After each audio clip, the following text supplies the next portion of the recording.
നമസ്കാരം പ്രിയപ്പെട്ടവരെ, ഞാൻ രാധാകൃഷ്ണൻ നമ്പൂതിരിപ്പാടാണ്, നിലമ്പൂർ സ്നേഹാലയത്തിൽ നിന്ന്. പ്രിയപ്പെട്ടവരെ, ഇത് നാരായണി അമ്മ നമ്മുടെ എടക്കര ഉദരകുളം അമ്പലത്തിന്റെ അടുത്താണ്, ലക്ഷം വീട് കോളനിയിലെ നാരായണി അമ്മ. കുറത്തി അമ്പലത്തിലെ ആളായിരുന്നു അമ്മ. അപ്പൊ ഇന്ന് നമ്മുടെ സ്നേഹാലയത്തിലേക്ക് ഈ അമ്മ പല പ്രാവശ്യം വിളിക്കാറുണ്ട്.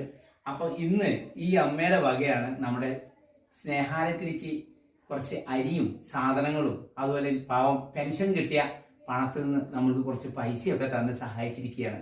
അപ്പോൾ സ്നേഹാലയത്തിലെ കുട്ടികൾ അതുപോലെ സ്നേഹാലയത്തിലേക്ക് വരുന്ന പാവപ്പെട്ട ആളുകൾക്ക് ഒരു വിഷമം ഉണ്ടാവരുത്, അവർക്കൊക്കെ കഴിയുന്നത് കൊടുക്കണം എന്ന് പറഞ്ഞിട്ട് ഈ അമ്മ എന്നെ വിളിച്ചപ്പോൾ എനിക്ക് ഭയങ്കര സന്തോഷമായി. കാരണം ഇതുപോലെ നിങ്ങളുടെ വീട്ടിലും ഇതുപോലെ എന്തുണ്ടെങ്കിലും ഞങ്ങൾ സ്വീകരിക്കും കേട്ടോ. ഇല്ലാത്തത് ഉണ്ടാക്കി ആരും തരരുത്, ഉണ്ടെങ്കിൽ മാത്രം തരിക. എല്ലാവർക്കും നമസ്കാരം പ്രിയമുള്ളവരെ.